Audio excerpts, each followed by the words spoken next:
BJPക്ക് കിട്ടിയിട്ടുള്ള വോട്ടിൽ നല്ലതുപോലെ കുറവ് സംഭവിച്ചിട്ടുണ്ട്. അത് അവരുടെ തന്നെ കണക്കിൽ പറഞ്ഞിട്ടുണ്ടല്ലോ. 4500 വോട്ട് അവർക്ക് ഇപ്പോൾ തന്നെ കുറഞ്ഞിട്ടുണ്ട്. അതുപോലെ SDPI ഉൾപ്പെടെയുള്ള അവർ 10,000 വോട്ട് കൊടുത്തിട്ടുണ്ട്. ഇതെല്ലാം കൂടി ചേർന്നിട്ടാണ് ഈ 18,000 വോട്ടിൻ്റെ ഭൂരിപക്ഷം. അല്ലാണ്ട് അവർക്ക് UDFന് ഭൂരിപക്ഷമൊന്നുമില്ല. എനിക്ക് പറഞ്ഞാൽ മനസ്സിലായില്ല. അതിൻ്റെ അത് മനസ്സ് കേന്ദ്രീകരിക്കുന്നില്ല ഞങ്ങൾ. UDFന് ഈ പറയുന്ന 18,000 വോട്ടിൻ്റെ ഭൂരിപക്ഷമൊന്നുമില്ല. ഈ ഭൂരിപക്ഷം എന്ന് പറയുന്നത് SDPയുടെയും ജമാഅത്ത് ഇസ്ലാമിൻ്റെയും RSSൻ്റെയും BJPയുടെയും വോട്ട് ചേർന്നാണ് എന്നാണ് ഞാൻ നേരത്തെ പറഞ്ഞത്. ഇപ്പോൾ തന്നെയാണ് പറഞ്ഞത്. അന്ന് റിസൾട്ട് വന്ന ഉച്ചക്കും പറഞ്ഞത് അത് തന്നെയാണ്. അതുകൊണ്ടുണ്ട് ആരംഭിച്ചിട്ടുണ്ട്. ആരൊക്കെയാണോ വ്യാജ വാർത്ത കൊടുത്തത് അവർക്കല്ല ഇതിന്.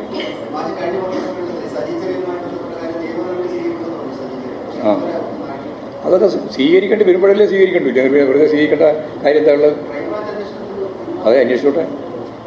നമുക്കത് അന്വേഷിക്കുന്നത്. നമുക്കിത് ഒന്നും മറച്ചു നോക്കാനില്ലല്ലോ. നമ്മളത് പൂർണ്ണമായി സ്വാഗതം ചെയ്യില്ലേ ചെയ്തത്. ശരി,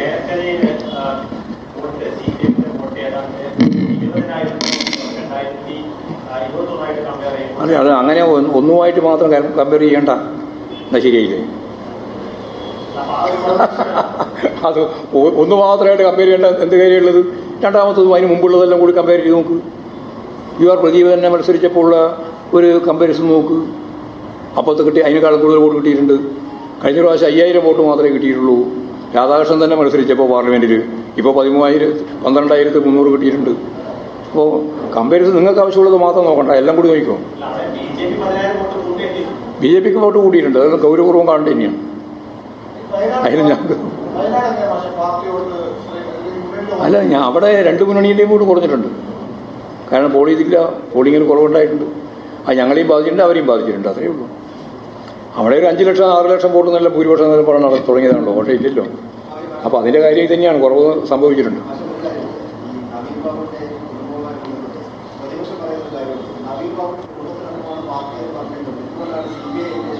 CBI ഞങ്ങൾ പണ്ടേ പോലെ കണ്ടതല്ലേ.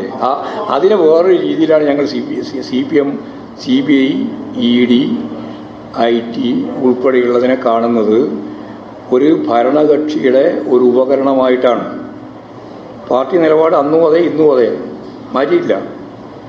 പിന്നെ വെറുതെ ഇങ്ങനെ ചോദിച്ചുകൊണ്ടിരിക്കേണ്ട. കഴിഞ്ഞ പ്രാവശ്യം ഞാൻ മറുപടി പറഞ്ഞതാണ്. ഞങ്ങൾ നവീൻ ബാബുവിൻ്റെ കുടുംബത്തോടൊപ്പം തന്നെയാണ്. എന്നാൽ എല്ലാറ്റിൻ്റെയും അവസാന വാക്കായിട്ട് CBI ആണ് എന്നതിനോട് ഞങ്ങൾക്ക് യോജിപ്പില്ല. സുപ്രീം കോടതി പറഞ്ഞതുപോലെ കൃത്യമായിട്ടുള്ള ഉത്തരവുണ്ട്. അത് കൂട്ടിലിട്ട തത്തയുടെ കളിയാണ് കളിക്കുക. അത് കഴിഞ്ഞ ഈ ഇലക്ഷൻ്റെ ഭാഗമായിട്ട് അതിന് തൊട്ട മുമ്പുള്ള ഇലക്ഷൻ്റെ കാലത്ത് എല്ലാം നമ്മൾ കണ്ടല്ലേ. സ്വർണ്ണക്കടത്ത് ഉൾപ്പെടെയുള്ള പ്രശ്നം വെച്ചുകൊണ്ട് CBI എന്താ ചെയ്തതെന്ന് അതവരോട് ചോദിക്കണ്ടിയാണ്.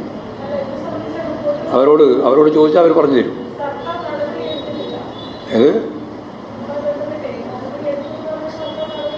അല്ല, സർക്കാർ എന്ത് നടപടിയാണോ എടുക്കേണ്ടത് ആ നടപടിയാണ് സർക്കാർ എടുക്കുക.